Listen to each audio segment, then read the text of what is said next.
kambing. Today is Sunday. Nakabili ko ng 5 kambing, 4 na babae, 1 lalaki.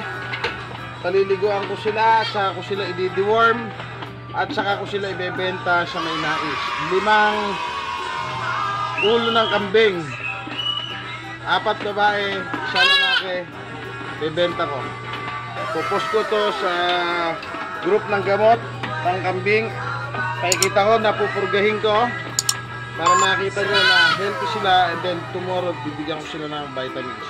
Okay, tara, tignan po natin. Nasabon na ba yan? Sige, ito po, anak ng kambing.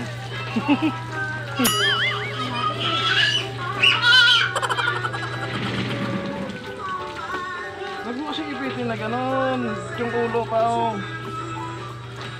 Nasabon na yan. Ha? Sige, punasan mo na, patay mo na bulol. Ayan po, pagka paligo, dapat punasan yung tuwalya para sila hindi lamigin at hindi ginawin. Mamaya, sasaksakan natin, papainumin natin ng pamurga dahil kumakain na ng damo yan. Ang mga bisiro po nating kambing, pwede na silang purgahin once na kumakain na sila ng damo. Yung may isang kapatid.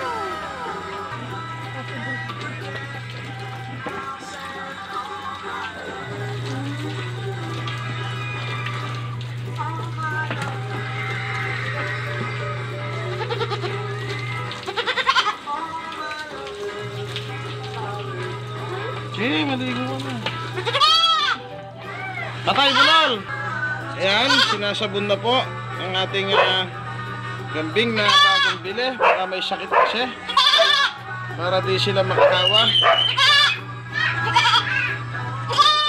Sige, sabutin mabuti kasi na. Ayan, kuskusin silang mabuti. Sabunin yung pet. Yung pet.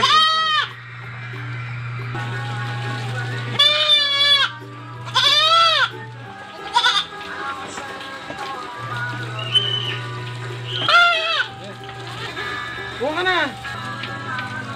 Sige. O ngayon, ito naman pong ina. Paliliguan natin para maging malinis at mawala ang mga bakterya.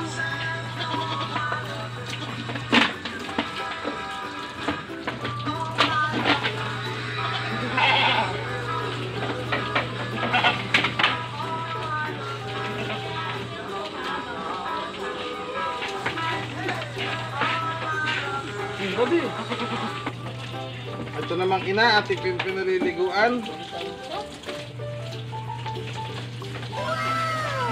Patay mo na.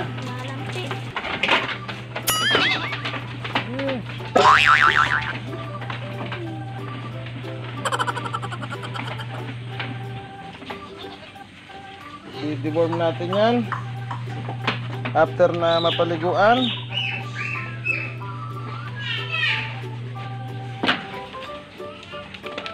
Bitawan mo na, tabang ko na oh.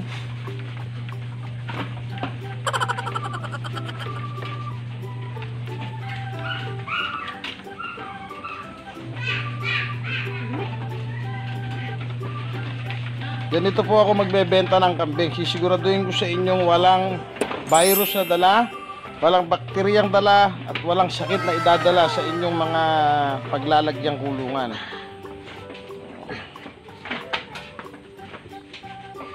Bebenta ko po ito, 5 po ito.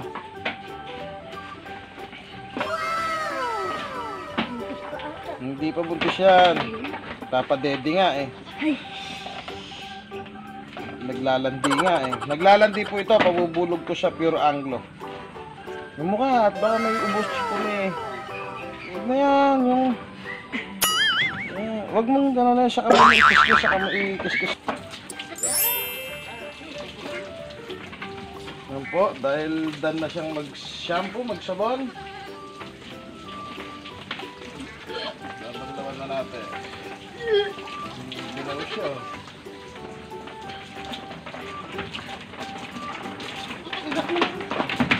Tapos na po siyang maligo. Ayoko na, delikado na ito ah. Make sure na siya ay pupunasan ng tuyong basahan. Ay, kailangan sila kay Boy. Ako! Sige. Ang sakit yung pako. Pag mahaba yung ano. Ito, pang-apat. Pang-apat na paligo sa inahin. Pang-apat na kambing.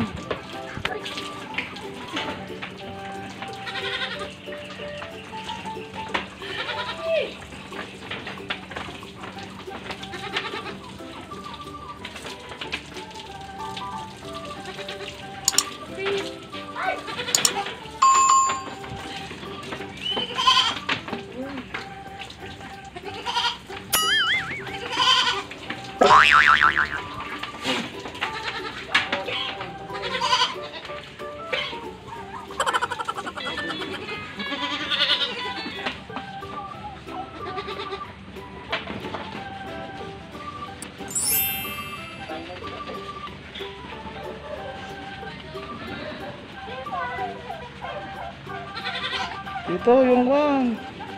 Yes.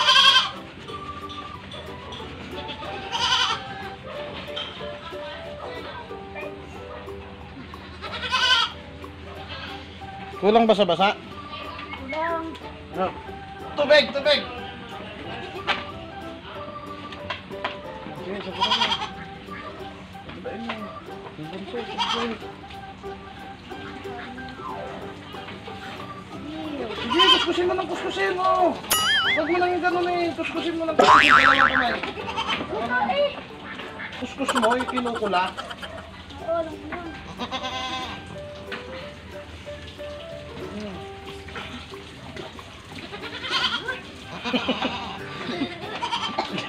Sige na, bilisan mo. Kaalis na kami. Kaarte naman.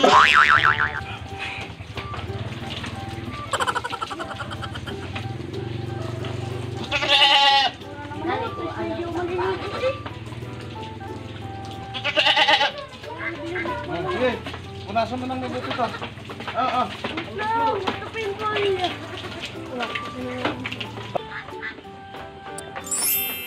Bigyan mo yan. Sino pa ba yung isa? Sige pa, itong mukha. Oo.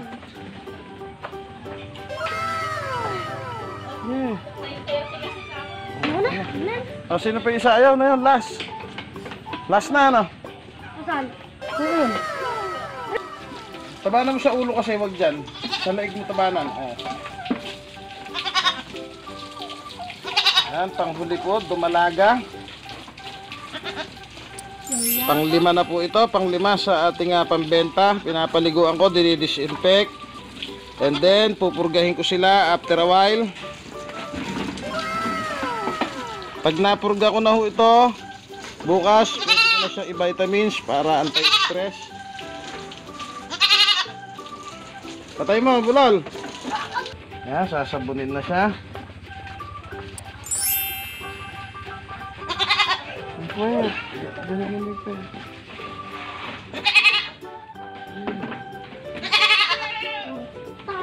Ay, baka nagtatay. Hindi kayo, pinaginanon naman na.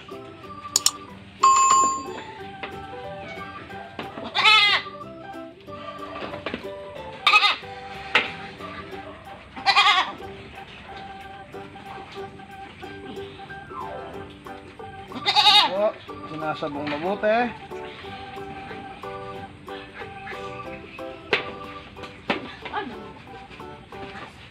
Sa mo ah. Ay, sabon na mabuti. Diyan mo nga. Sinti mo bulal.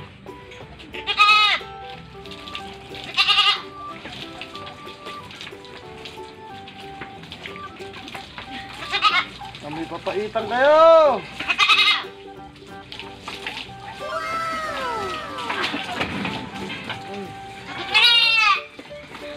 Huwag mo na ihirap.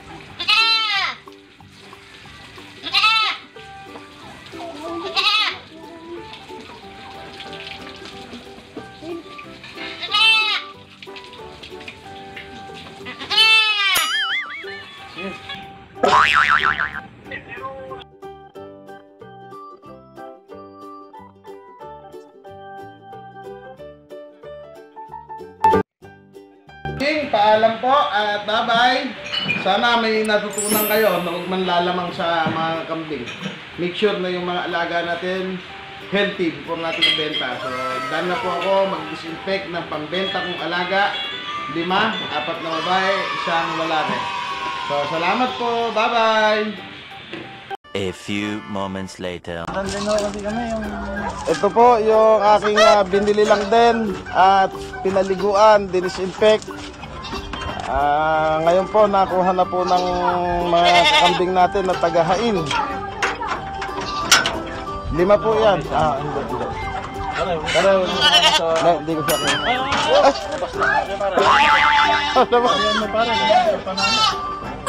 Para guys, may talo. Hindi ko rin.